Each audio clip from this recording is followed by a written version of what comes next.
പൂജപ്പുര പൗരസമിതിയുടെ ആൾക്കാരാ ഞങ്ങള്. അച്ഛപ്പേ ക്ലബ്ബുകാര് ഏട്ടാ ക്ലീറ്റോ ചേട്ടൻ അനുമോദിക്കുന്നില്ല. 5000 രൂപ സംഭാവന തരാന്ന് പറഞ്ഞു.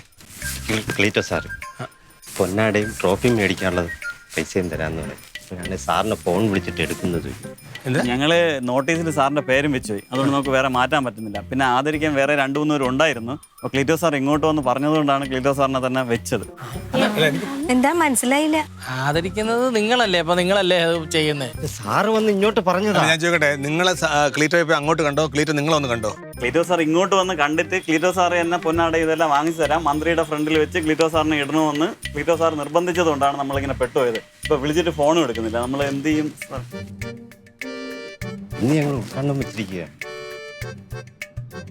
നമ്മളാകെ പെട്ടിരിക്കുകയാണ് സാർ. അവിടെ പോയിട്ട് ഒരുപാട് ജോലികൾ. നിങ്ങൾ വിഷമിക്കണ്ട. ഈ പൊന്നാട വാങ്ങാനുള്ളയും ട്രോഫി വാങ്ങാനുള്ള പൈസ ഞാൻ തരാം. ഈ മറ്റേ 5000 അവൻ്റെ തന്നെ മേടിക്കണം. അവൻ പാർട്ടി ഓഫീസിൽ കാണും. ഞാൻ ഈ പൈസ എന്ന കാര്യം അവനോട് പറയണ്ട. ഇല്ല. സഹോദരിയും ഭാര്യയും മകളും ഇങ്ങോട്ടും ശ്രദ്ധിക്കും. ഇതിനകത്ത് ഉടായിപ്പുണ്ടെന്ന് ഞാൻ കോരം പറഞ്ഞപ്പോ എന്താ പറഞ്ഞ? എനിക്ക് തലയ്ക്ക് വെളിവില്ലെന്ന്. ഇപ്പൊ എങ്ങനെ ഇരിക്കുന്നു പറ. ഹലോ, ഇവിടെ നോക്കാം. അവിടെ പാഴയുടെ മണ്ടലല്ല. ഞാൻ പറഞ്ഞപ്പോ എനിക്ക് അതിനകത്ത് വസ്തുതകൾ മനസ്സിലായി. അനുമോദനം ഇഷ്ടമില്ലെന്ന് പറയുന്നു, അനുമോദിക്കാൻ ആള് വരുന്നു, പോകുന്നില്ലെന്ന് പറഞ്ഞു. പക്ക ഉടായിപ്പ്.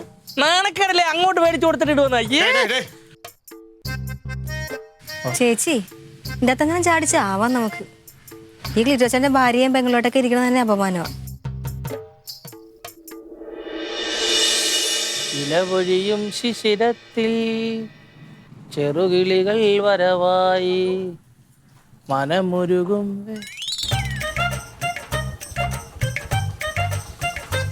പ്രിയപ്പെട്ടവരെ, പൂജപ്പുര ക്ലബിന്റെ അനുമോദനങ്ങളും ട്രോഫിയും ഏറ്റുവാക്കിക്കൊണ്ട് പ്രിയപ്പെട്ട നേതാവ് ക്ലീറ്റസ് വീട്ടുവാതിൽക്കൽ പച്ച മഞ്ഞ കളർ ഓട്ടോയിൽ എത്തിയിരിക്കുകയാണ്.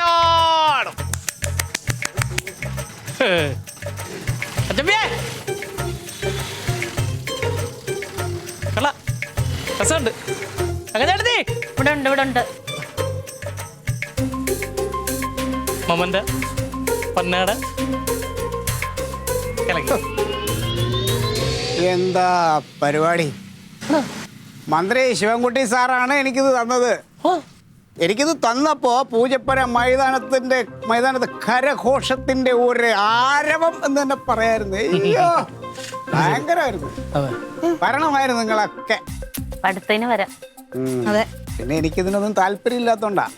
അമ്മേ, ഇതിന്റെയൊക്കെ വില എന്താണെന്നറിയോ? പിന്നെ അതിന്റെ വില ഇവന്റെ കൃത്യമായിട്ട് അറിയാം. അവന്റെ പോക്കറ്റിൽ അതിന്റെ ബില്ല് കിടപ്പുണ്ട് വാങ്ങിച്ചതിന്റെ. എടുത്ത് കൊടുക്കേട്ടാ. ക്ലബ്ബുകാരെ ഇവിടെ വന്നായിരുന്നു. ഈ അനുമോദനം സെറ്റപ്പ് ചെയ്തതിന്റെ കാര്യങ്ങളൊക്കെ വിശദമായിട്ട് പറഞ്ഞു.